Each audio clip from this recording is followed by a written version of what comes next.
Hello मेरे प्यारे बच्चों, यूपीएससी माइंड मैप में आपका बहुत बहुत स्वागत है। तो आज हम शुरू करने जा रहे हैं अपने पॉलिटी का नेक्स्ट चैप्टर जो कि है द गवर्नेंस सिस्टम। ठीक है, इससे पहले आप सबसे एक रिक्वेस्ट है कि अगर आपको हमारा चैनल पसंद आ रहा है, आपको हमारे लेक्चर पसंद आ रहा है, तो आप हमारे चैनल को लाइक, सब्सक्राइब और अपने फ्रेंड्स के साथ शेयर जरूर करें।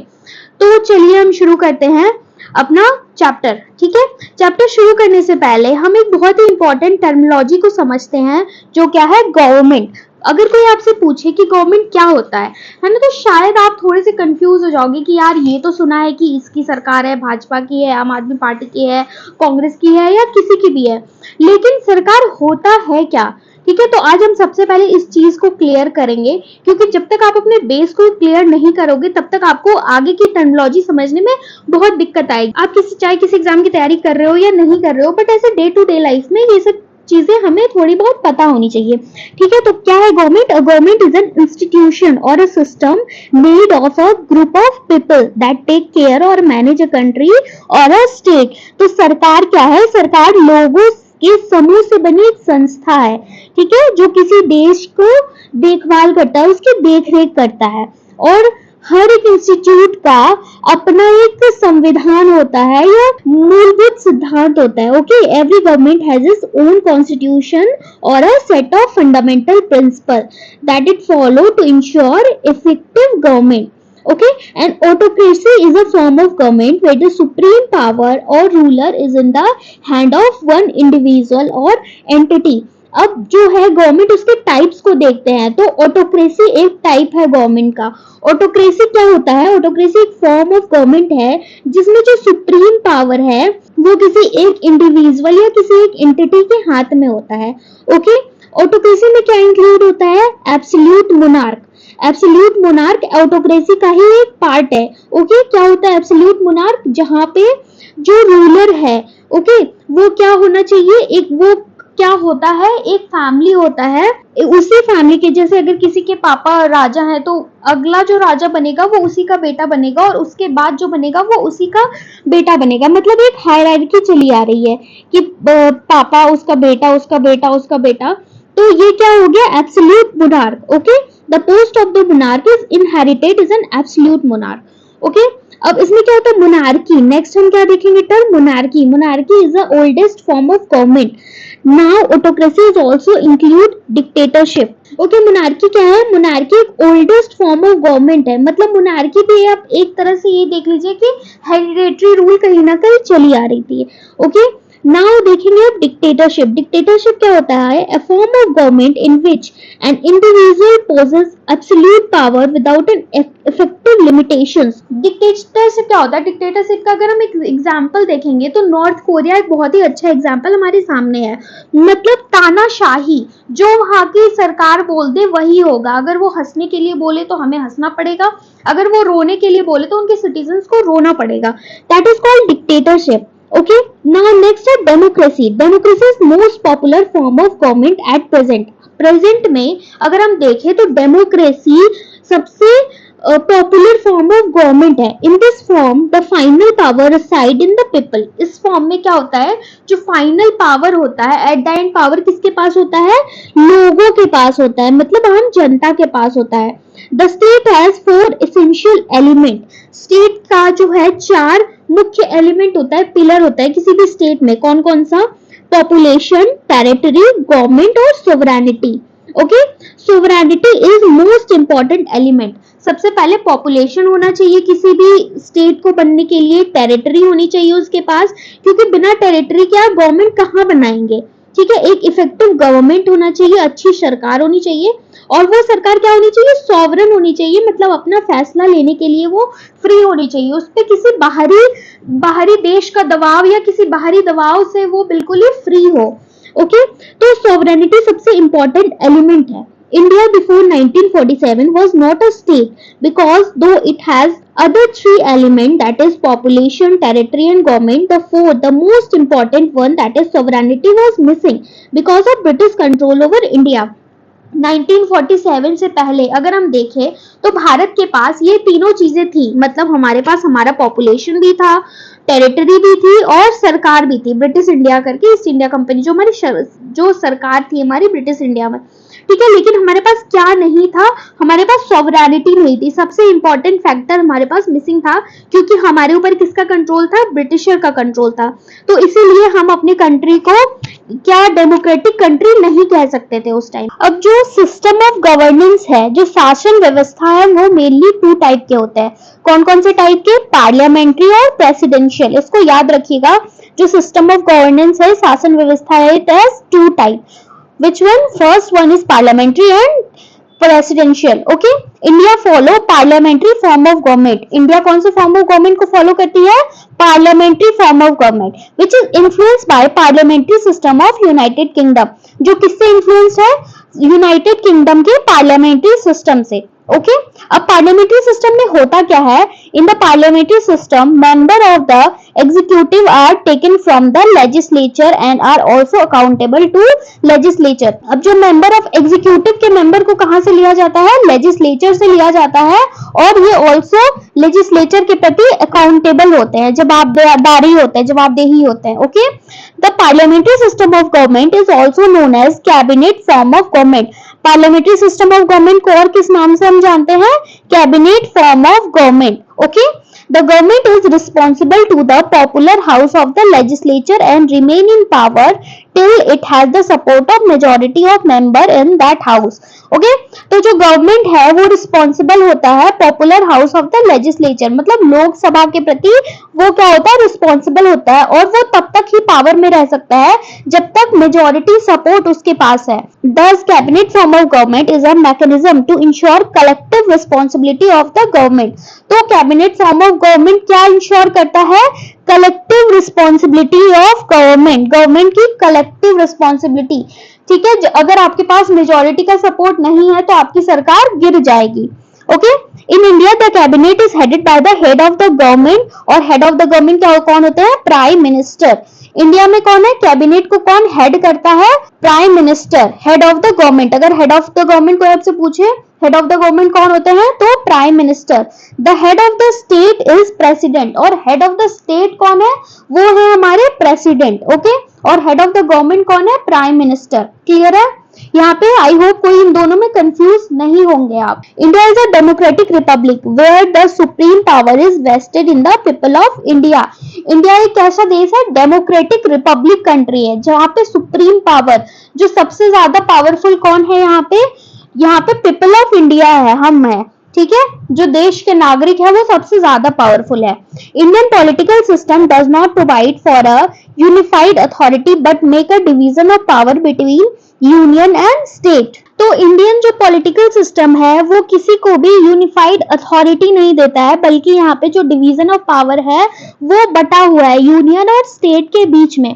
Okay, the Indian constitution has both federal and unitary feature. Indian constitution के पास, जो इंडियन कॉन्स्टिट्यूशन ने दोनों फीचर्स दिए हुए हैं, यूनिटरी फीचर भी है इंडियन कॉन्स्टिट्यूशन में और फेडरल फीचर भी है। Okay, in its federal characteristics. अब फेडरल कैरेक्टरिस्टिक्स में क्या क्या शामिल होता है वो देखिए। It has written constitution, India के पास अपना एक लिखित संविधान है। Division of power between centre and state, a clear cut division दिया हुआ है सेंटर के बीच और स्टेट के बीच में। इंडिपेंडेंट जुडिशियरी, जुडिशियरी हमारी स्वतंत्र है ना, ऐसा नहीं है कि कोई भी सरकार उस पर कोई दबाव बना सकती है किसी फैसले के लिए। एंड बाइकैमरल लेजिस्लेचर, और जो हमारा लेजिस्लेचर भी है वो कैसा है, बाइकैमरल है।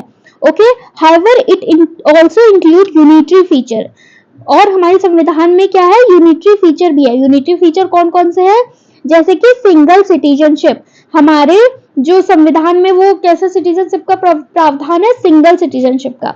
ओके, आप एक देश में रहते हुए आपको स्टेट की अलग सिटीजनशिप और कंट्री की अलग सिटीजनशिप लेने की जरूरत नहीं होती है, या आप अगर किसी और देश की नागरिकता ले लेते हो तो आपको भारत की नागरिकता ऑटोमेटिक आपकी खत्म हो जाती है। तो only single citizenship. The appointment of governor by president. Okay, governor का अपॉइंटमेंट कौन करते हैं, प्रेसिडेंट करते हैं। डिक्लेरेशन ऑफ इमरजेंसी, इमरजेंसी का डिक्लेरेशन, ये सब कौन से फीचर है, unitary feature. Okay, and the power of parliament for implementation of international agreement, और पार्लियामेंट के पास ये पावर है कि वो इंटरनेशनल एग्रीमेंट को इम्प्लीमेंट कर सकता है। यूनिटरी फीचर क्या हुआ कि जो ज्यादा पावरफुल किसको बना रहा है, स्टेट सेंटर को बना रहा है। ओके, स्टेट से पावर कम करके सेंटर को ज्यादा पावरफुल बना रहा है। और वही फेडरल फीचर क्या हो गया कि जो पावर है वो दोनों में डिवाइड कर रहा है। तो आगे अगर आपको क्वेश्चन ऐसे पूछे कि which one is unitary feature of government या which one is federal feature of government, तो आप इस हिसाब से उसको एलिमिनेट कर सकते हो और आप आंसर तक पहुंच सकते हो। आई होप आपको पार्लियामेंट्री फीचर समझ में आ गया होगा। पार्लियामेंट्री फॉर्म ऑफ गवर्नमेंट क्या होता है, कैसे काम करता है, इंडिया में कैसा गवर्नमेंट है, ये सब आपको समझ में आ गया होगा। तो अब हम देखते हैं प्रेसिडेंशियल फॉर्म ऑफ गवर्नमेंट में क्या होता है, जो इंडिया में नहीं है, ये कौन से कंट्री में, हम ये भी देखेंगे। Okay, so in the presidential form of government, the president is a head of the executive. Executive का head कौन होता है presidential form of government में? President. Okay, the best example for the president form of government is government of USA. सबसे best example अगर presidential form of government का देखेंगे तो यूएसए में प्रेसिडेंशियल फॉर्म ऑफ गवर्नमेंट है। Granville Austin describe Indian constitution as cooperative federalism. Granville Austin ने India को constitution को कैसे डिस्क्राइब किया है? As a cooperative federalism. Okay, KC Wheare ने डिस्क्राइब किया है इंडिया की कॉन्स्टिट्यूशन को as a quasi federal. KC Wheare ने क्वासी फेडरल, ग्रेविल ऑस्टिन ने कोऑपरेटिव फेडरलिज्म। ओके, ये याद रखिएगा क्योंकि ये क्वेश्चंस कभी कभार पूछ लिए जाते हैं कि किसने इंडिया को कोऑपरेटिव फेडरलिज्म बोला या किसने क्वासी फेडरल बोला। सो क्वासी फेडरल केसी वेयर और cooperative federalism Granville Austin. Dr. B.R. Ambedkar stated that the constitution has not been set in a tight mold of federalism. That is, it contained both federal as well as unitary feature. B.R. Ambedkar ने क्या कहा है? B.R. Ambedkar ने कहा है कि constitution को हमने एक बहुत ही टाइट मोल्ड में नहीं बांध के रखा है कि नहीं ये सिर्फ फेडरलिज्म ही है।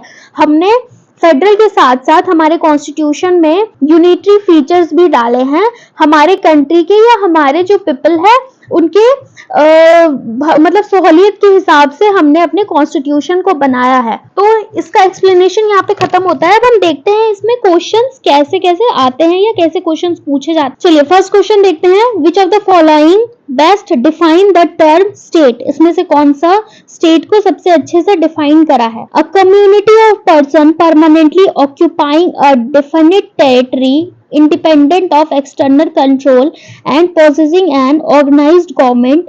Second, a politically organized people of a definite territory and possessing an authority to govern them, maintain law and order, protect their natural right and safeguarding their means of sustenance. Next, a number of persons who have been living in a definite territory for a very long time with their own culture, tradition and government. Next, a society permanently living in a definite territory with a certain authority and executive responsibility to the central authority and an independent judiciary. तो इसका correct answer क्या हो जाएगा? Option A, a community of a person permanently occupying a definite territory independent of external control and possessing an organized government. Okay, state is a community of a person where more or less numerous permanently occupying a definite portion of territory independent or nearby, so for external control and possessing an organized government to which the great body of inhabitants render inhabitual obedience. Okay, the term state is central to the study of political science. Falling at the element of the state: people, the community of person permanently living there. Second, government. Third, territory, demarcated boundary that separated one state from another. Okay, next, sovereignty. It has dependent state or domestic and external decision making. ये सब चीजें हम अभी पहले समझ चुके हैं, ठीक है। तो आई होप आपको यहाँ पे ये सब चीजें समझने में और आंसर करने में दिक्कत नहीं आ रही होगी। चलिए अब हम अपना नेक्स्ट क्वेश्चन देखते हैं, which one of the following is the most prominent element of a state? Flag, capital, sovereignty, head of the state. सबसे prominent क्या है state के लिए? तो sovereignty। हमने अभी पहले पढ़ा, हम ये पढ़ चुके हैं कि sovereignty सबसे ज्यादा important है किसी भी देश के लिए। The state has four essential elements. कौन कौन से? Population, territory, government and sovereignty. All of them sovereignty is the most important element. India before 1947 was not a state because though it had the other three elements, but the sovereignty was missing. Okay. Next, with the reference to the sovereignty of India, which of the following statement is correct? India is a member of Commonwealth of the nation. Sovereignty of India is curtailed due to its membership of Commonwealth of nation. इसमें से कौन सा correct है ये पूछा गया है. Select the correct answer using the code given below. One only, two only, one and two both, neither one nor two. तो इसका करेक्ट ऑप्शन क्या हो जाएगा? ऑप्शन ए, वन ओनली, सिर्फ एक सही है. Okay, the word sovereignty implies that India is neither a dependency or nor dominant of any other nation but an independent state. Sovereignty का मतलब क्या होता है कि इंडिया के ऊपर कोई भी एक्सटर्नल पावर रूल नहीं कर रहा है, कि कोई उसके ऊपर डोमिनेट नहीं कर रहा है, वो अपने फैसले लेने के लिए स्वतंत्र है और जो भी वो फैसला लेगा उस पर किसी का भी कोई प्रेशर नहीं होगा. Though in 1947, India declared the continuation of her full membership of Commonwealth of Nation and accepted the British Crown as the head of the Commonwealth. This extra constitutional declaration does not affect India's sovereignty in any manner. ठीक है, 1947 के बाद भी क्या है, India ने अपना जो कॉमनवेल्थ के मेंबरशिप के रूप में जो कंटिन्यूएशन है वो अपना जारी रखा और इसको भी एक्सेप्ट किया कि ब्रिटिश क्राउन जो है वो कॉमनवेल्थ का हेड है, लेकिन इससे इंडिया की सोवरेनिटी पे कोई भी इफेक्ट नहीं पड़ता है. Okay, next question. The state is everywhere, it leave hardly a gap. This statement explain the concept of welfare state, communist state, democratic state और पॉलिटिकल स्टेट. तो इसका करेक्ट ऑप्शन क्या हो जाएगा? Answer A, welfare state. The state is everywhere. It leave hardly a gap. This statement explain the concept of welfare state. Okay. Next question. Constitution of India provides which type of governance system? Democratic, presidential, parliamentary और semi-democratic. तो उसका correct option क्या हो जाएगा? Option C, parliamentary. ठीक है, अभी थोड़ी देर पहले हमने इसे डिटेल में समझा है कि सिस्टम ऑफ गवर्नमेंट दो टाइप के होते हैं, पार्लियामेंट्री एंड प्रेसिडेंशियल, और इंडिया का जो सिस्टम ऑफ गवर्नमेंट है वो कैसा है? Parliamentary system of government. Okay, next question देखते हैं. Which unitary element are found in Indian federal system? कौन सा यूनिटरी एलिमेंट अवेलेबल है इंडिया के फेडरल सिस्टम में? कॉन्स्टिट्यूशन में कौन सा यूनिटरी फीचर है? ओके, ऑप्शन देख लेते हैं. Written constitution, rigid constitution, supremacy of constitution, appointment of governor, decentralisation of power, president approval on state bill, constitutional crisis, one supreme court. Option क्या क्या है?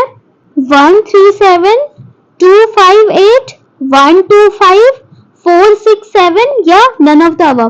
तो इसका करेक्ट ऑप्शन क्या हो जाएगा? ऑप्शन डी, 1, 6 और 7. Okay, the Constitution of India contain all the usual feature of federal with two government, division of power, written constitution, rigidity of constitution, independent judiciary and bicameralism. However, the Indian Constitution also contain large number of unitary feature. Okay, कौन-कौन से unitary feature है? तो strong center, single constitution, single citizenship, flexibility of constitution, integrated judiciary, appointment of state of governor by center, all India service, emergency provision. Okay, next question. Which of the following in Indian polity is an essential feature that indicate that it is federal in character?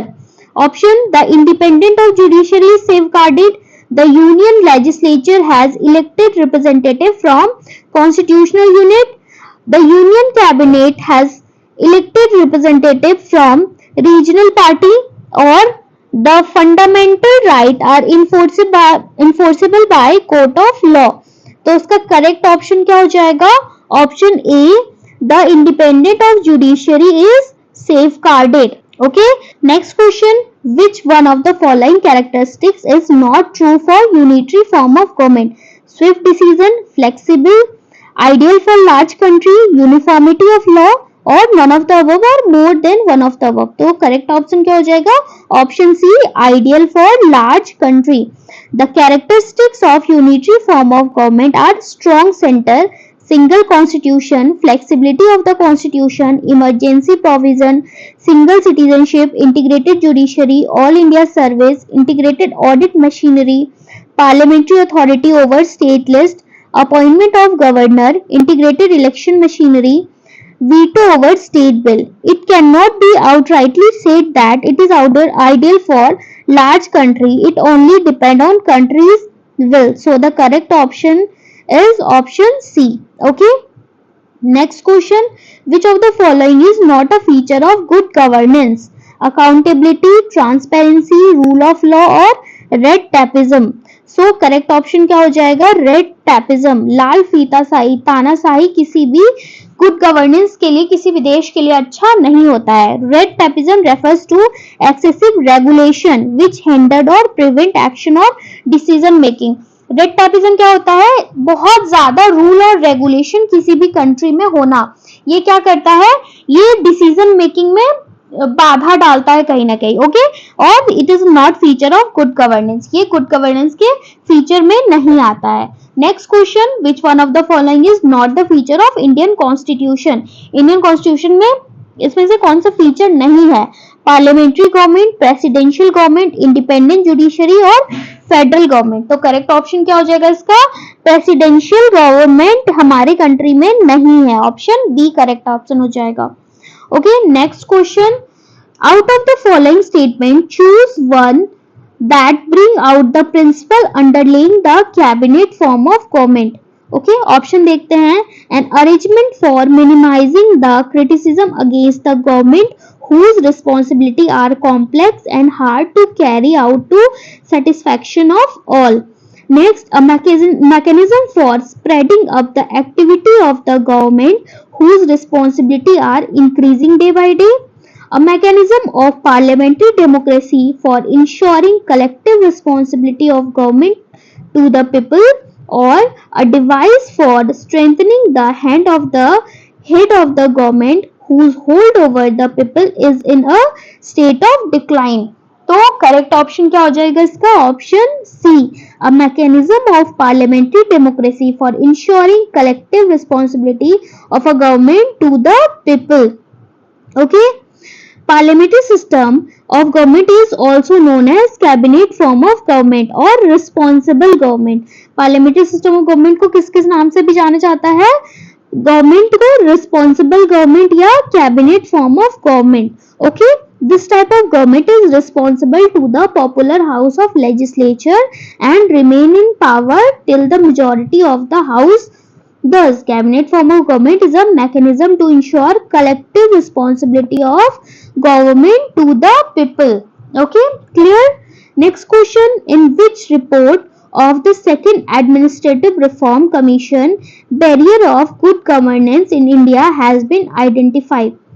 Ethics in governance, citizen centric administration, the heart of the governance, promoting e-governance or local governance. So correct option B, citizen centric administration, the heart of governance.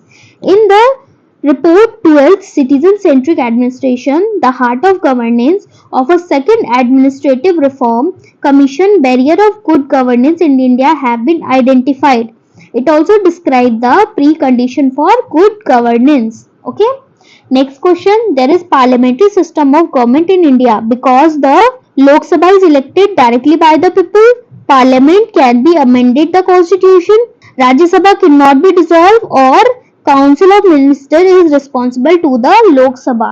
Parliamentary system of government क्यों है?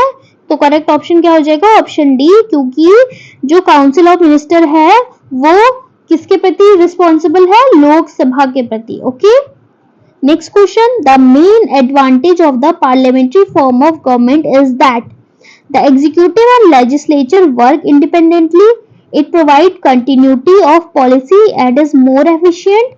The executive remains responsible to the legislature. The head of the government cannot be changed without election. The correct option क्या हो जाएगा इसका? Option C, the executive remain responsible to the legislature. है ना, जब हम डिस्कस कर रहे थे तो हमने ये पॉइंट समझा था. One of the main advantage of parliamentary form of government is that the executive remain responsible to the legislature. Parliamentary form of government का एक इंपॉर्टेंट फीचर्स में से क्या है, जो एग्जीक्यूटिव है वो किसके प्रति रिस्पॉन्सिबल रहते हैं, लेजिस्लेचर के प्रति।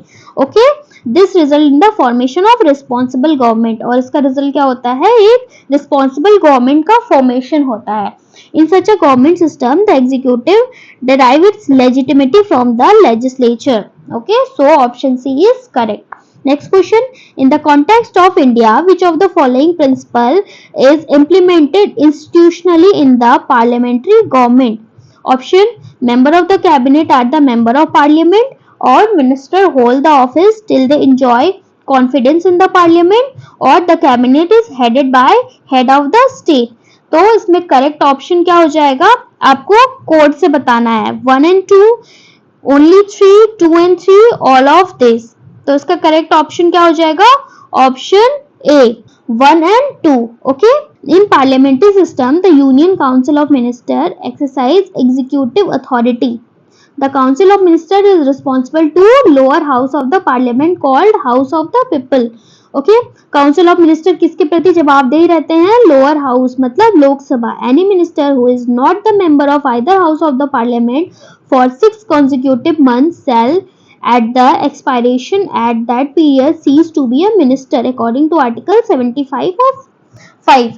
अगर कोई भी मिनिस्टर, जरूरी नहीं कि वो किसी भी हाउस का हो, जब उसका इलेक्शन हो रहा हो तो वो जरूरी नहीं होता कि वो किसी हाउस का हो, लेकिन 6 महीने के अंदर उसको किसी भी हाउस का मेंबर बनना पड़ता है। अगर उन्होंने ऐसा नहीं किया तो क्या हो जाएगा, उनको मिनिस्टर के पद से हटा दिया जाएगा। तो 6 महीने का टाइम दिया जाता है, और ये चीजें कहाँ पे मेंशन है, ये आर्टिकल 75 क्लॉज 5 में मेंशन है। ये सब चीजें डिटेल में हम आगे पढ़ेंगे जब हम प्राइम मिनिस्टर और काउंसिल ऑफ मिनिस्टर्स के बारे में पढ़ेंगे। Okay, according to article 75 clause 3 the council of ministers shall be collectively responsible to the house of people. तो ये चीजें कहाँ पे लिखी हुई है, ये आर्टिकल 75 क्लॉज 3 में मेंशन है कि जो काउंसिल ऑफ मिनिस्टर है वो कलेक्टिवली रिस्पॉन्सिबल होते हैं किसके प्रति, हाउस ऑफ पीपल, लोकसभा के प्रति रिस्पॉन्सिबल होते हैं। इसलिए स्टेटमेंट 1 और 2 करेक्ट है, बट 3 इज इनकरेक्ट। क्यों इनकरेक्ट है, क्योंकि हमने अभी पहले देखा जो कैबिनेट है उसको हेड कौन करता है, head of the government, not head of the state. और यहाँ पे हमारे यहाँ हेड ऑफ द गवर्नमेंट और हेड ऑफ द स्टेट दोनों अलग अलग है। हेड ऑफ द गवर्नमेंट कौन है, प्राइम मिनिस्टर है, और head of the state president है। तो जो कैबिनेट है उसको हेड कौन करता है, प्राइम मिनिस्टर करते हैं। Okay, next question, in a parliamentary system of government, judiciary control executive, executive control judiciary, executive control legislature, legislature control executive। तो करेक्ट ऑप्शन क्या हो जाएगा, option D, legislature control executive। Okay, next question, the parliamentary system of government is one in which all political party in the parliament are represented in the government. The government is responsible to the parliament and can be removed by it. The government is elected by people and can be removed by them, or the government is chosen by parliament but cannot be removed by it before completion of a fixed term। तो इसका correct option क्या हो जाएगा, option B, the government is responsible to the parliament and can be removed by it। Okay, in parliamentary system of government, member of executive are taken from the legislature। Okay, member of executive are taken from legislature and are also accountable to the legislature। Parliamentary system of government is also known as cabinet form of government। Okay, or government is responsible for the legislature, popular house, and remain in power till has the support of majority of member in that house। Next question, we adopt parliamentary democracy based on the British model, but how does our model different from British model. हमने देखा कि हमने जो अपने parliamentary form of government कहाँ से ली है, Britain से ली है, लेकिन अभी हमें ये बताना है कि ये ब्रिटेन से कैसे अलग है। As regarded legislation, the British Parliament is supreme or sovereign, but in India, the power of the Parliament to legislate is limited. In India, matter related to constitutionality of amendment of Act of Parliament are referred to the constitutional bench by Supreme Court। तो correct option क्या हो जाएगा, इस code से बताना है, 1 only, 2 only, both 1 and 2, neither 1 nor 2। तो correct option क्या हो जाएगा इसका, ऑप्शन सी, बोथ 1 and 2 दोनों सही है। Okay, parliamentary sovereignty is a principle of UK constitution. Parliamentary sovereignty किसका प्रिंसिपल है? यूके के कॉन्स्टिट्यूशन का। It make parliament the supreme legal authority in the UK. ये पार्लियामेंट को सुप्रीम लीगल अथॉरिटी बनाता है यूनाइटेड किंगडम का, विच कैन क्रिएट और एंड एनी लॉ, जो कोई भी लॉ को बना सकता है या खत्म कर सकता है। Generally the court can not over rule it's legislation. Generally क्या होता है, उनका जो कोर्ट है वो लेजिस्लेशन को ओवररूल नहीं करता है। And no parliament can pass law that future parliament can not change. और अगर कोई पार्लियामेंट ने कोई लॉ को पास कर दिया है तो उसको फ्यूचर में जो आने वाले पार्लियामेंट है उसको चेंज नहीं कर सकते हैं। Therefore statement 1 is correct.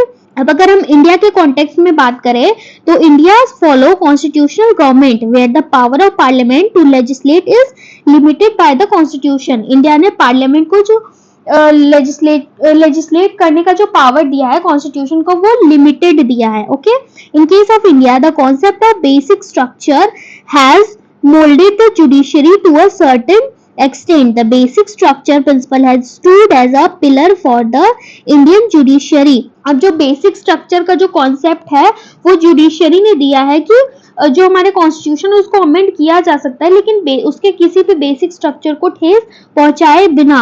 इस बेसिक स्ट्रक्चर को हम आगे बहुत ही डिटेल में पढ़ने वाले हैं केशवानंद भारती केस के बारे में। Okay, to curb any action legislative executive is found contradictory. The provision for the constitutional bench has been provided in the Constitution of India Article 143 and Article 145 Clause 3.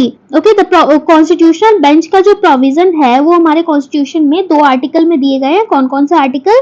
Article 143 और article 145 Clause 3. It is the Chief Justice of India who is constitutionally authorized to constitute a constitution bench. और जो constitutional bench को जो constitute कर सकता है उसकी authority किसे दी गई है? चीफ जस्टिस ऑफ इंडिया को। आप कमेंट सेक्शन में बताइए कि अभी हमारे current chief justice of India कौन है। Okay, a constitutional bench consists of at least 5 or more judge of a court which is set up to decide substantial question of law with regard to interpretation of the constitution in a case. अगर हम constitutional bench की बात करें तो वो उसमें कम से कम 5 जजों का होना बहुत ही जरूरी है ना। 5 जज से कम कोई भी कॉन्स्टिट्यूशनल बेंच में नहीं हो सकते हैं। चलिए नेक्स्ट क्वेश्चन देखते हैं। In a presidential government all the executive power are vested in president, cabinet, legislature और अपर हाउस। प्रेसिडेंशियल फॉर्म नाम से ही क्लियर है, प्रेसिडेंट के पास सारे पावर, एग्जीक्यूटिव पावर रहते हैं। In a presidential form of government all the executive power are vested in president who serve as both head of the state and head of the government. Okay, next question.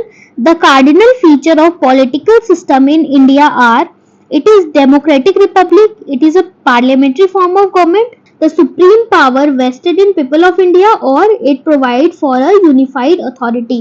Correct option क्या होगा? 1 and 2, 1, 2, 3, 2, 3, 4 और all the 4. तो option B 1, 2 and 3 इसका सही answer हो जाएगा। The cardinal feature of political system in India is that it is democratic republic where the supreme power is vested in people of India. India is a parliamentary form of government. However, it does not provide for a unified authority but make a separation of power between union and state. हमने ये जो line है ये इसको पहले ही पढ़ चुके हैं हम कि जो हमारा कॉन्स्टिट्यूशन है या हमारे किसी को भी यूनिफाइड अथॉरिटी नहीं प्रोवाइड कराई गई है, बल्कि जो पावर है वो सेपरेट करा गया है between union and state. Okay, next question. Consider the following statement. India has a democratic polity. India is a sovereign state. India has a democratic society. India is a welfare state. Which one of the statement is true? 1 and 2 only, 1, 2 and 3 only, 2, 3 and 4 only, 1, 2 and 1, 2, 3 and 4. तो correct option क्या हो जाएगा इसका? Option D सभी सही है।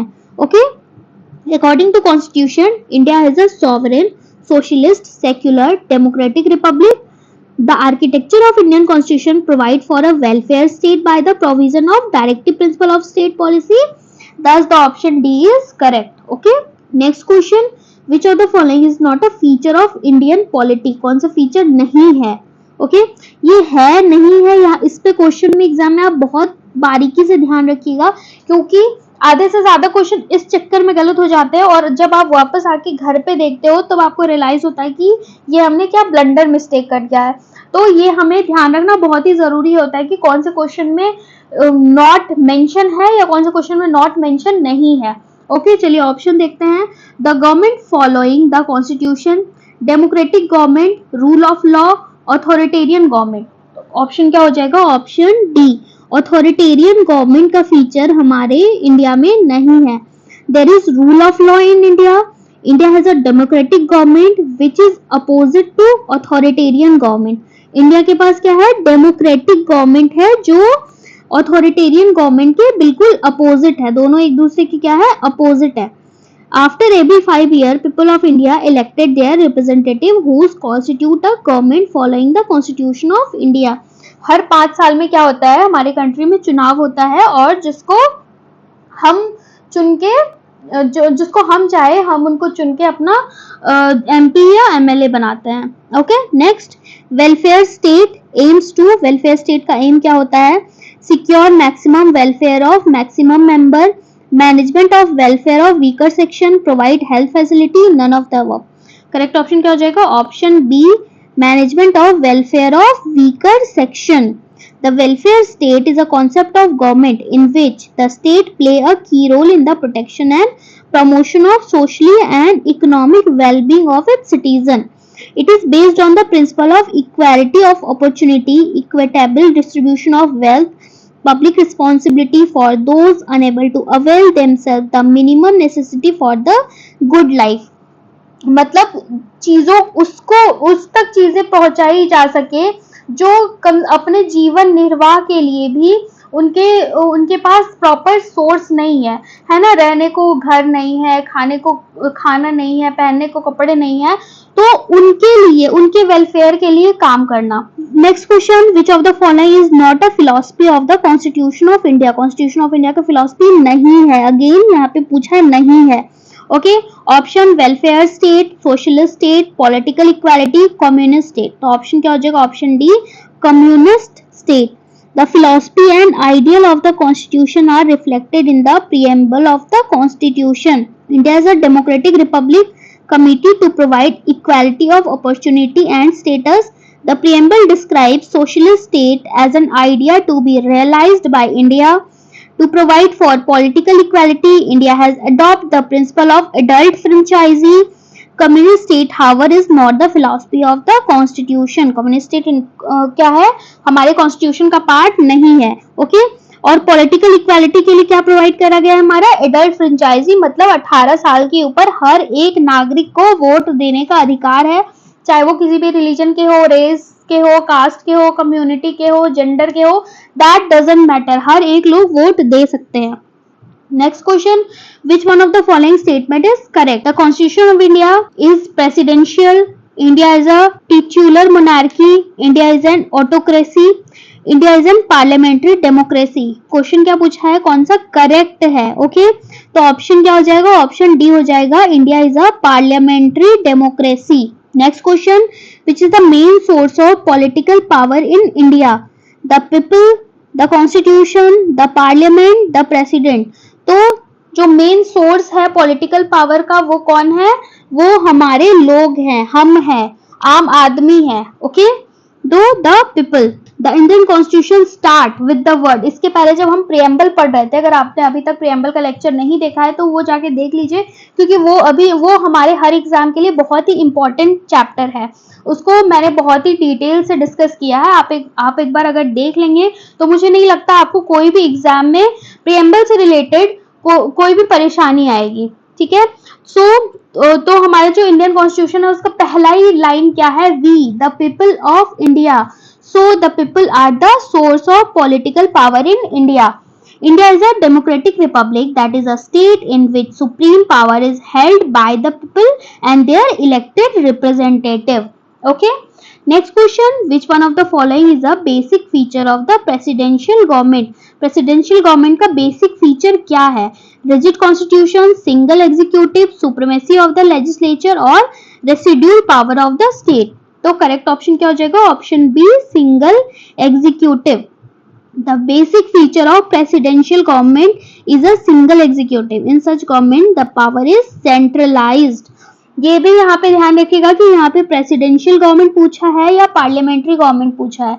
अगर presidential government पूछा है तो क्वेश्चन में आंसर अलग हो जाएगा, अगर पार्लियामेंट्री पूछा है तो आंसर अलग हो जाएगा।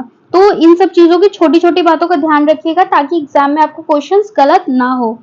चलिए next question, which one of the following is correct? The main feature of a presidential form of government is, again presidential form पूछा है। Okay, option A, the head of the executive is the president. Next, the president appointed his council of minister. The president can not dissolve the legislature और all of the above. तो answer क्या हो जाएगा? Option D, all of the above. सब सही है, all are correct. The main feature of presidential form of government is that the president is head of the state as well as the executive. Okay, he also appointed his council of minister and he cannot dissolve the legislature. So option D is correct. Next question, the democracy of India is based on the fact that the constitution is written, fundamental rights have been provided, public enjoy the right to choose and change the government, और that directive principle of state policy have been provided here. तो democracy of India का जो किस पे based है, तो option C इसका सही आंसर हो जाएगा। Public enjoy the right to choose and change the government. Okay, explanation देख लेते हैं इसका। The democracy of India is based on the fact that people have right to elect their representative who form the government. It is a political system where people are supreme and have freedom to choose and change government at a time of election. Next question, democracy's superior virtue lies in the fact that it calls into activity options, the intelligence and character of ordinary men and women, the method for strengthening executive leadership, a superior individual with dynamism and vision, a band of dedicated party worker. तो उसका option क्या हो जाएगा? Option A correct हो जाएगा, intelligence and character of ordinary man and women. The democracy required the participants of people who are at the helm of government is that they have to choose the right person to represent them. Okay, participation develop awareness and enrich them with information required to make decision. The odds of success of democracy is directly related to quality of decision made by people. Thus, the virtue of democracy lies in the fact that it builds on the wisdom and characters of common people. Clear? Now the next question, which one of the following determine that Indian constitution is federal? Written and non-flexible constitution, free judiciary, residuary power are vested in the center or union, or distribution of power between union and state. So the correct answer is option D, distribution of power between union and state. The democratic government are classified into two categories, unitary and federal. In a unitary constitution, all the power are concentrated to a central authority. The state are subordinate to such central authority. Democratic government में mainly दो तरह से classify किया गया है, एक unitary feature है, दूसरा फेडरल फीचर है. ठीक है, यूनिटरी फीचर में क्या होता है, सब पावर किसे दिया गया है, यूनिटरी जैसा नाम से ही क्लियर है, यूनिटरी एक है ना, तो सब पावर किसे दिया गया है, सेंटर को दिया गया है, और स्टेट क्या है, उसका सबऑर्डिनेट है. Okay, and in federal constitution there are distribution of power among the center and state. और वहीं अगर उसके अपोजिट दूसरी तरफ फेडरल फीचर देखें तो यहाँ पे क्या है, डिवीजन ऑफ पावर है, सेंटर और स्टेट के बीच में पावर को डिवाइड किया गया है और स्टेट सेंटर का इसमें सबऑर्डिनेट नहीं होता है. Okay, and in Indian constitution there is a provision for the distribution of power between union and state in the 7th schedule. So it is a federal constitution. और हमारे देश में संविधान में जो 7वां शेड्यूल है उसमें क्या मेंशन किया गया है कि distribution of power between union and state. Okay, तो इसीलिए हम इसको क्या कहते हैं, federal constitution. Indian constitution is rigid, flexible, neither rigid not flexible, partially rigid, partially flexible.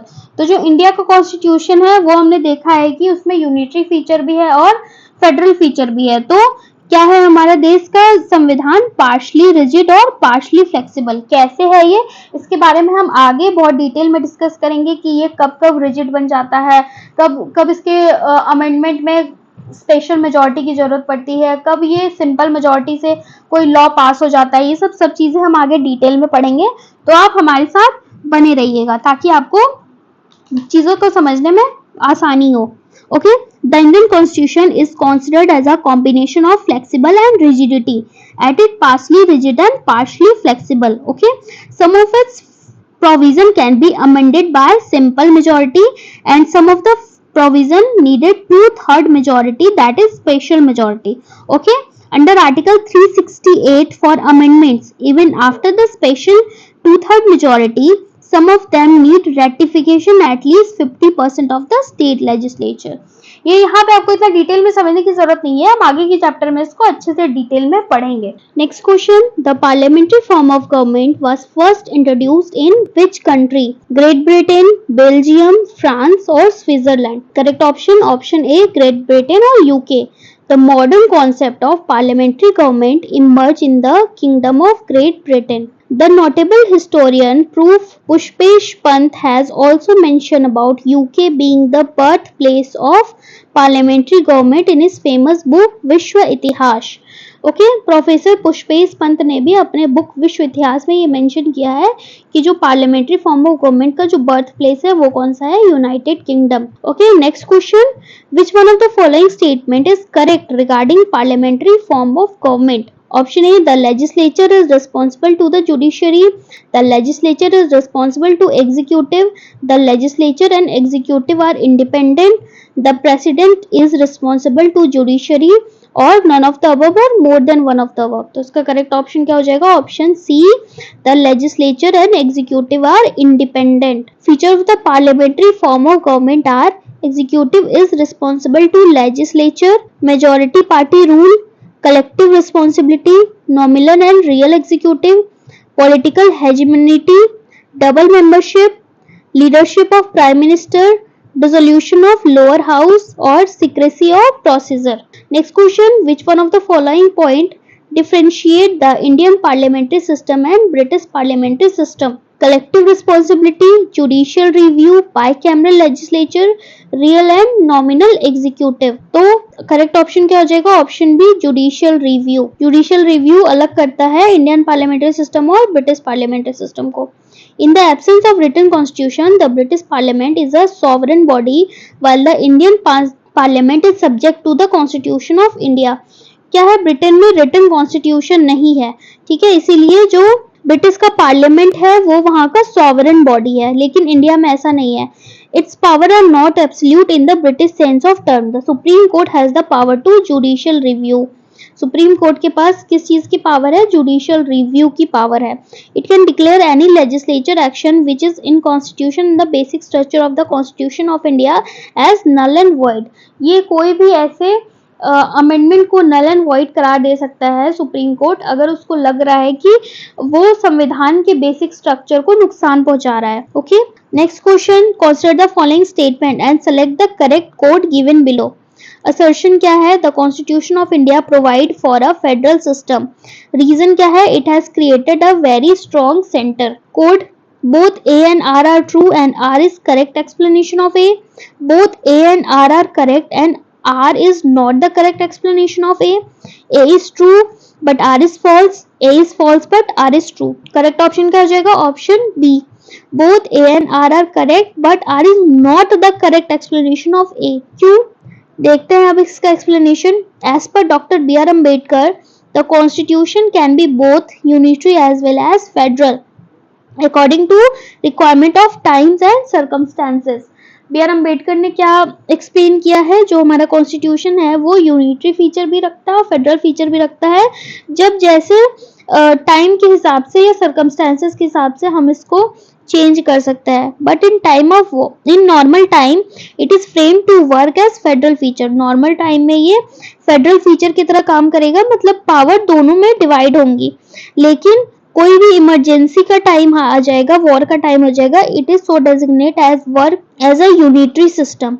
उस टाइम पे क्या हो जाएगा, ये यूनिटरी सिस्टम, यूनिटरी फीचर में चेंज हो जाएगा और ज्यादा पावरफुल कौन बन जाएगा, centre. Okay, so both statement and correct are is not proper explanation of A. Next question, which of the following is not a federal feature of the Indian Constitution? Federal feature नहीं है. Distribution of power between center and state, entirely written constitution, single citizenship, independent judiciary. Option C, single citizenship, federal feature नहीं है ये. The Indian Constitution has both federal and unitary feature. Its federal characteristics include a written constitution, rigid constitution, distribution of power between center and state, independent of judiciary, and bicameral legislature. However, it also includes features like single citizenship, appointment of governor by president, doctrine of declaration of emergency, power of parliament for agreement implementation, which are unitary characteristics. तो ये federal feature है, ये federal feature है, ये federal feature है, but this one is unitary feature. Okay, clear? Next question, which one of the following is not a feature of Indian federalism? Not a feature of Indian federalism. Okay, there is an independent judiciary in India. Power has been clearly divided between the center and the state. The federating unit have been given unequal representation in the Rajya Sabha, and it is the result of agreement among the federating unit. तो correct option क्या हो जाएगा, option D. ये क्या है, ये feature नहीं है, क्योंकि हमारा जो कंट्री है वो कोई भी एग्रीमेंट के हिसाब से नहीं बना है कि चलो सब स्टेट ने मिलकर डिसाइड किया कि हम एक, जैसे कि यूएसए का स्टेट्स है, उनने आपस में मिलकर डिसाइड किया कि हम एक देश बन जाते हैं. तो हमारे कंट्री में ऐसा कोई एग्रीमेंट नहीं हुआ है. Okay, written constitution, distribution of power, supremacy of constitution, independent of judiciary, unequal representation of state in Rajya Sabha, dual government are all feature of Indian federalism. However, Indian federalism is not a result of any agreement among the federating unit. While using the word union, Dr. B.R. Ambedkar in the Constitution Assembly that it shows that the Indian federal is not a result of an agreement by units and the component unit have no freedom to skate from it. हमारा जो country है ये state के agreement से नहीं बना है और कोई भी स्टेट को ये हक नहीं, ये अधिकार नहीं दिया गया है कि वो हमारे देश से अलग हो सके. Okay, next question, which of the following is a unitary element in Indian federal system? Unitary element पूछा है. Decentralisation of power, appointment of governor, unequal representation in Rajya Sabha, judicial review, all India service, bicameral legislature. Option क्या है, 1, 3, 6, 2, 3, 5, 3, 5, 6, 1, 4, 5 और none of the above. तो option क्या हो जाएगा, B हो जाएगा. 2, appointment of governor, 3, unequal representation of Rajya Sabha and 5, all India service. Okay, explanation देख लेते हैं. Article 1 of the Indian constitution declared India to be a union of state. Article 1 में क्या मेंशन है, इंडिया क्या है, एक यूनियन ऑफ स्टेट है. However, the constitution has unitary element in federal structure. For example, provision of powerful center, single citizenship, appointment of governor, all India service, unequal representation of Rajya Sabha are unitary element. Okay, next question, which of the following statement about federal system in India are correct? Options, the constitution introduced a federal system as a basic structure of government. There is a strong admixture of a unitary bias. Both the union and state legislature are sovereign. The legislative, financial and judicial power have been divided between the union and its unit. Select the correct answer and the code given below. Option A, 1 only, 1 and 2 only, 1, 2 and 3 only, all 4. तो correct option क्या हो जाएगा, option B, 1 and 2 only. Okay, the Constitution of India introduced a federal system as the basic structure of government, as there is a distribution of power as given under 7th schedule of the Constitution, Article 245 and 255, which is related to distribution of legislative power. However, feature like single citizenship, appointment of governor by president, power of parliament to legislate on any matter of state list in the time of emergency, Article 250, power of parliament to legislate on a matter of state in national interest, Article 249, shows a strong unitary system. Okay, so statement 1 and 2 are correct. And 3 and 4 are wrong because the state legislature does not have power in reference to foreign and defense matter. This power come under union parliament. So only union is sovereign, not a state. There is only hierarchy in the judicial system, not a division of judicial power between union and state. So option 4 is also wrong. Next question, the center and state government get authority from Indian Constitution, President of India, Prime Minister of India, Indian Parliament. So correct option क्या हो जाएगा? Option A, Indian Constitution. The parliamentary form of government, the Constitution of India has opted for parliamentary form of government. It is also known as Westminster model of government. Responsible government etc. The constitution established the parliamentary system not only at center but also in a state. Hence the constitution is the source of authority both central and state government. Next question, President of India is elected indirectly. Parliamentary system in India has been combined with republicanism. Code, both A and R are true and R is the correct explanation of A. Both A and R are true but R is not the correct explanation of A. A is true but R is false. A is false but R is true. तो correct option क्या हो जाएगा? Option A, both A and R are true and R is correct explanation of A. The president of India is elected by indirect election. ये हम सबको पता है कि जो हम प्रेसिडेंट हमारे जो होते हैं उनको हम डायरेक्ट नहीं चुनते हैं, उनको थ्रू हम अपने मेंबर ऑफ पार्लियामेंट या एमएलए के थ्रू चुनते हैं, इनडायरेक्ट इलेक्शन के थ्रू. तो parliamentary system of India has been combined with republicanism, as a head of the state is president. As in republic there is no hereditary ruler and all the representative and other authority are elected by directly or indirectly election by people of India. Thus both statement are correct. ठीक है, India में कोई hereditary rule नहीं है. हम यहाँ पे हर एक लोग का चुनाव करते हैं, हर एक मेंबर्स का चुनाव करते हैं, चाहे हम इनडायरेक्टली करें डायरेक्टली करें, लेकिन एट द एंड सबसे पावरफुल कौन है? We the people of India. Next question, India is a republic which implies that the head of the state is elected, the country is free, the country possesses a democratic system of government, or the final authority of country is rest with the parliament. Correct option क्या हो जाएगा? Option A, the head of the state is elected. Republic मतलब क्या होता है? जो इसके head है वो इलेक्टेड हो. Okay, next question, here are two statement, assertion and reason. Assertion क्या है? Political party are life blood of democracy. Reason, normally people blame political party for bad governance. इसमें से कौन सा सही है ये बताना है. Both A and R are true and R is correct explanation of A. Both A and R are true and R is not the correct explanation of A. A is true, R is false. A and R both are wrong. Correct option क्या हो जाएगा? Option A. Both A and R are true and R is the correct explanation of A. In democratic system, political party play an important role in formation of government. They bring people together to achieve control of government, develop policies favorably and in the interest of people. So it is said that political party are life blood of democracy. ठीक है, क्योंकि जो political party है वो लोगों के हित में काम करती है, वो लोगों के लिए काम करती है, तो इसीलिए उसे क्या कहते हैं? Life blood of democracy. It is true that the people usually blame political party for a bad governance. Next question, given below are two statements, one is label and another is assertion and reason. Assertion, the nature of Indian political system embodies the element of continuity and change. And reason, the Indian political system contain the element of the following political system, such as the modern style, the traditional style and cent style. Option, select the correct answer giving the code given below. Both A and R are true and R is correct explanation of A. Both A and R are true and R is not the correct explanation of A. A is true but R is false. A is false but R is true. So the correct answer is option A. Both A and R are true and R is the correct explanation of A.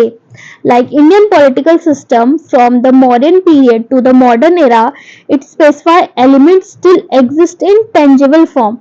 Although the continuation and changing Indian political system from various ages and periods contain element of modern style, traditional style and cent style. Thus both are correct. Next question, federalism is not practical in India. India is not a federal state. Correct option क्या हो जाएगा, ये पूछा है.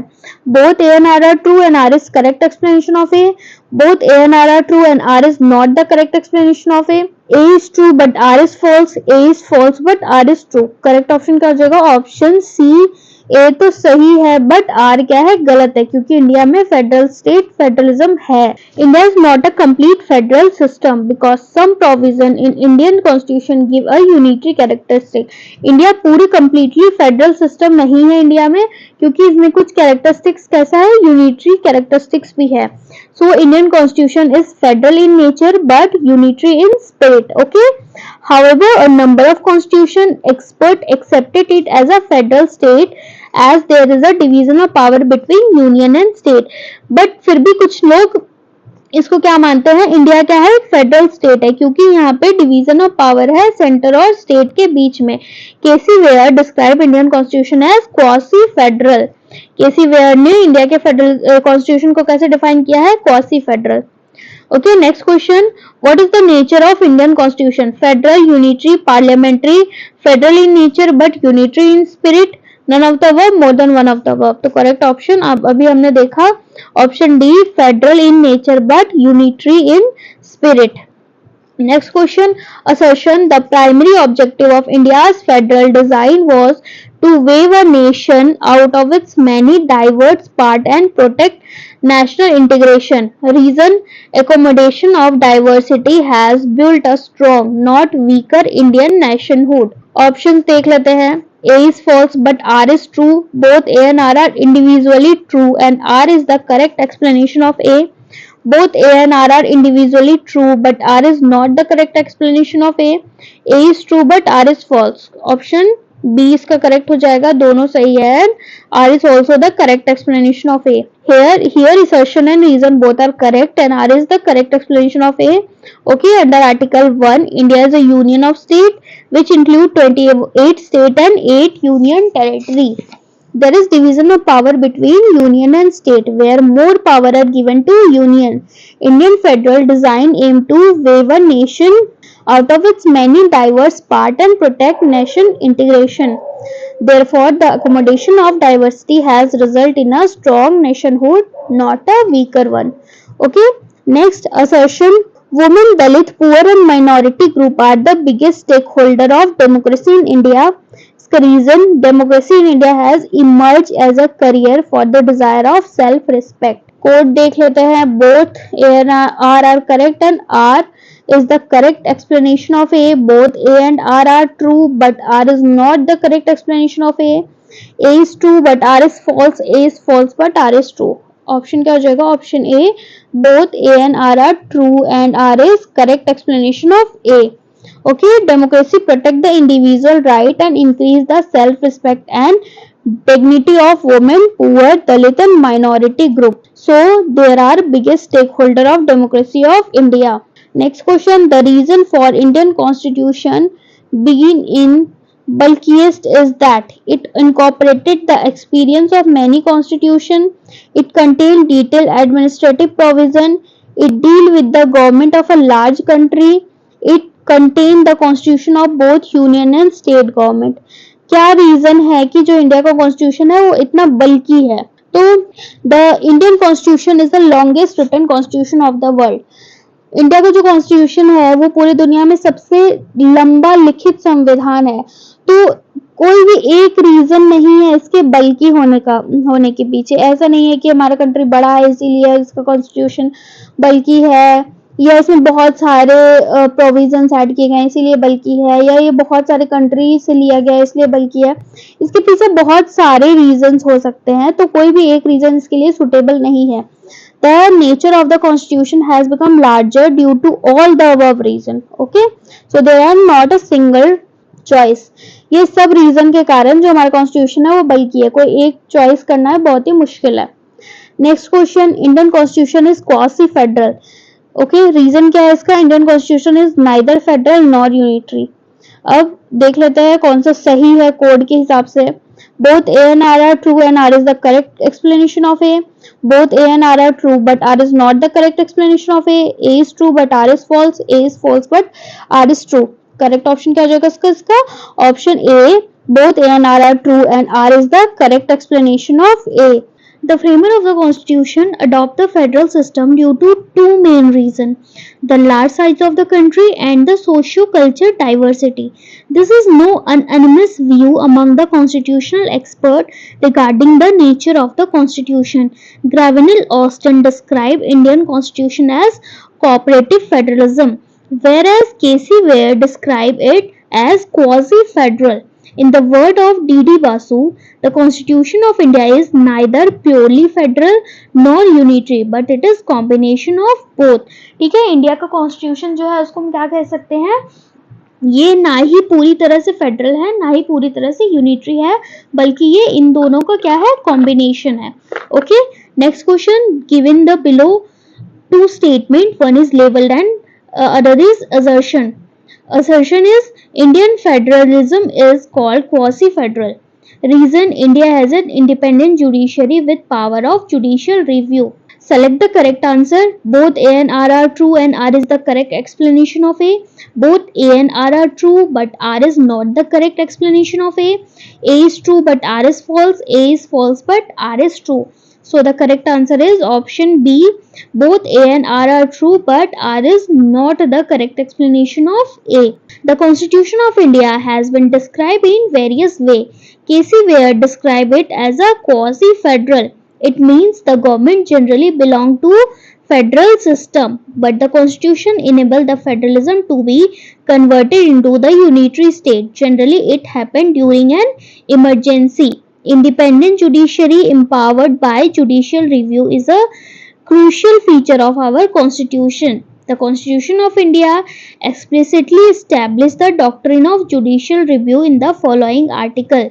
Judicial review हमारे constitution का एक बहुत ही इंपॉर्टेंट पार्ट है. जुडिशियल रिव्यू होता क्या है कि अगर लेजिस्लेटिव का कोई ऐसा फैसला जो बेसिक स्ट्रक्चर को हार्म कर रहा है या जो जनता की भलाई के लिए नहीं है, तो जो जुडिशियरी है उसे नल और वॉइड प्रूव कर सकती है. तो जुडिशियल रिव्यू हमारे कॉन्स्टिट्यूशन के कौन कौन से आर्टिकल में है? Article 13, article 32, article 136, article 137, article 226, article 227. ये सब आर्टिकल हम डिटेल में आगे पढ़ेंगे.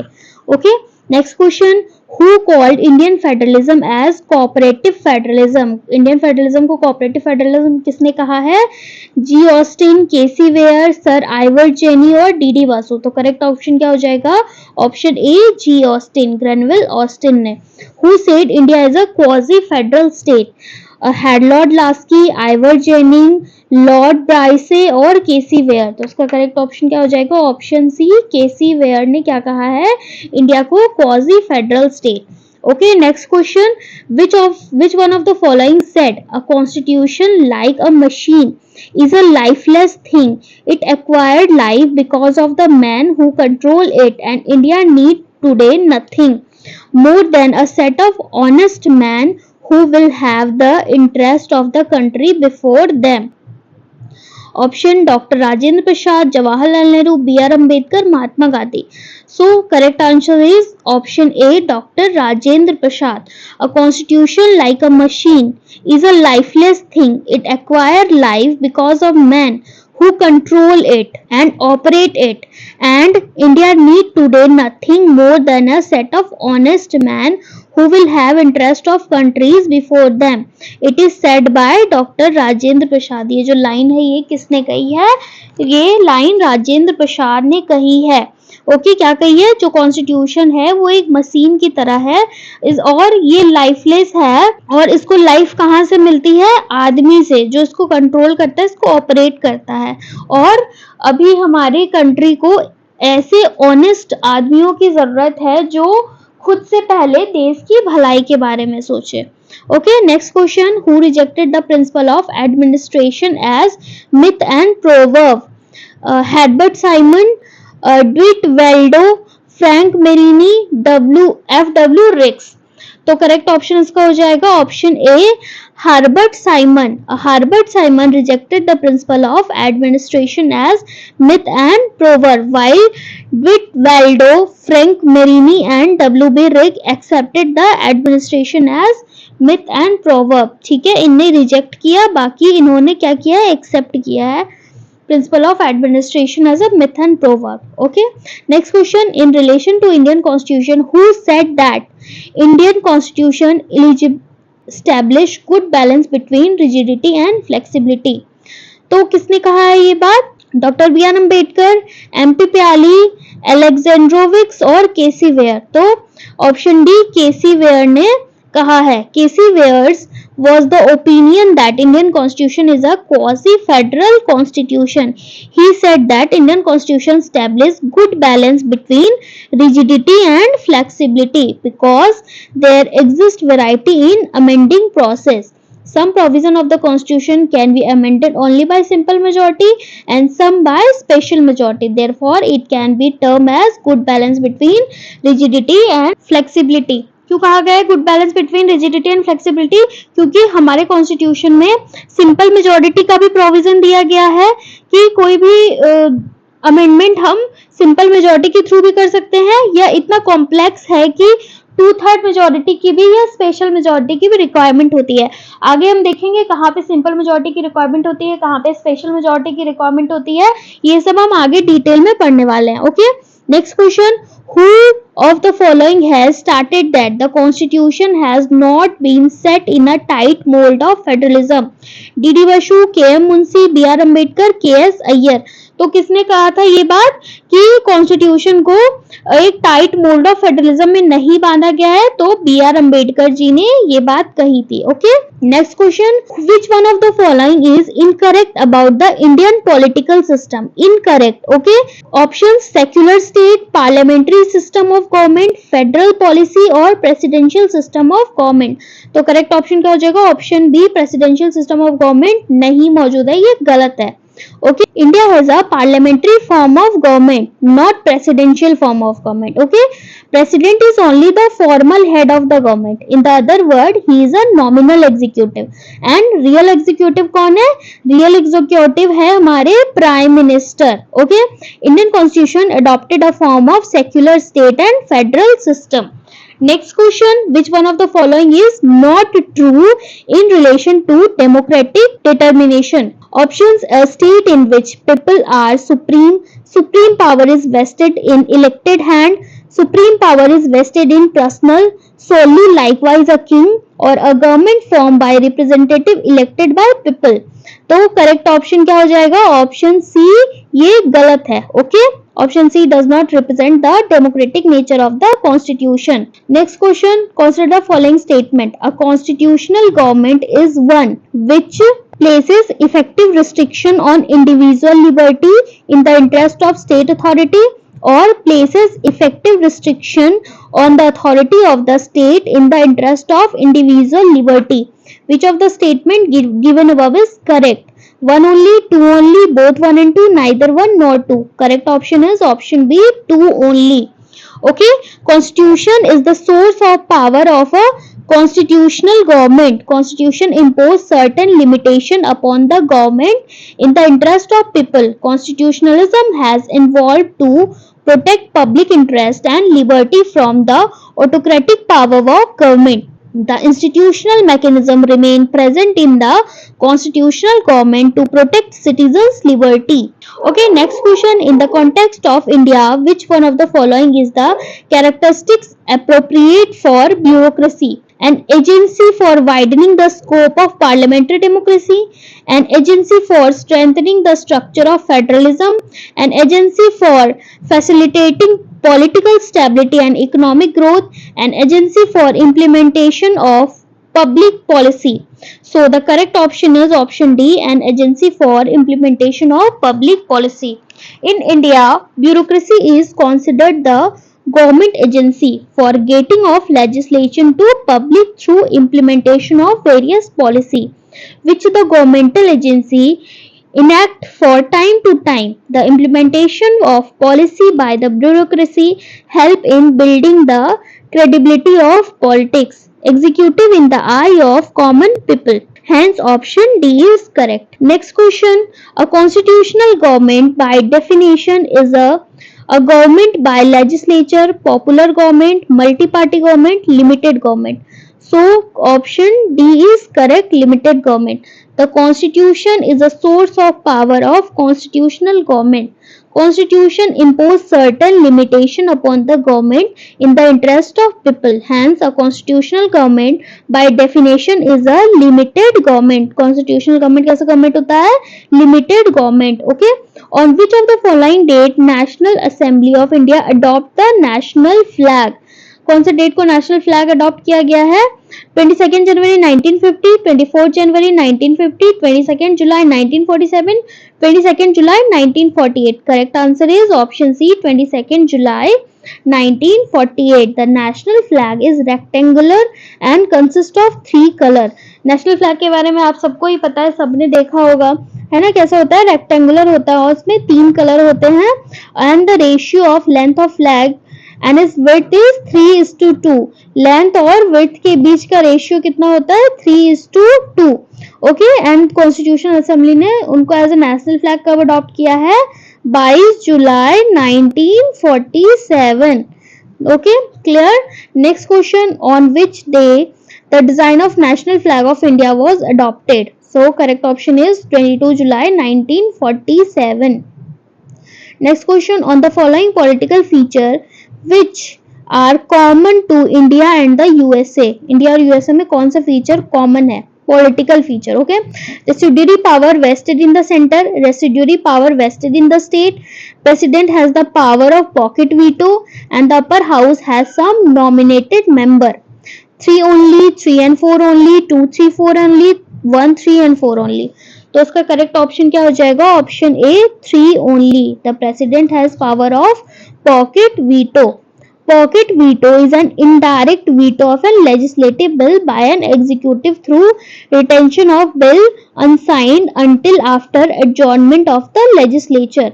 The President of India and the American President both possess pocket veto. अभी जब हम प्रेसिडेंट के बारे में डिटेल में पढ़ेंगे तो उसमें कितने तरह के वीटो प्रेसिडेंट को मिले हैं, कैसे प्रेसिडेंट उस वीटो का यूज करते हैं, सब कुछ हम डिटेल में पढ़ेंगे. अभी बस एक मोटे मोटे तौर पे ये ध्यान में रख लीजिए कि दोनों का जो सेम फीचर है वो कौन सा है, कि दोनों के प्रेसिडेंट कौन सा वीटो एंजॉय कर सकते हैं? Pocket veto. ओके. इसी के साथ आज का हमारा ये लेक्चर खत्म होता है. वीडियो में लास्ट तक बने रहने के लिए आपका बहुत बहुत शुक्रिया. कल हम आपसे मिलेंगे अपने नए लेक्चर के साथ जो कि होगा नेशनल सिंबल. बट उससे पहले आपको एक बहुत ही इंपॉर्टेंट काम करना है. क्या होगा वो इंपॉर्टेंट काम? आपको क्वेश्चंस लगाने हैं. ठीक है. आप हर एक लेक्चर सुनने के बाद आप क्वेश्चन लगाइए. आप यकीन मानिए आपको एग्जाम में ये बहुत ज्यादा हेल्प करने वाला है. So thank you so much. Stay healthy, safe and happy.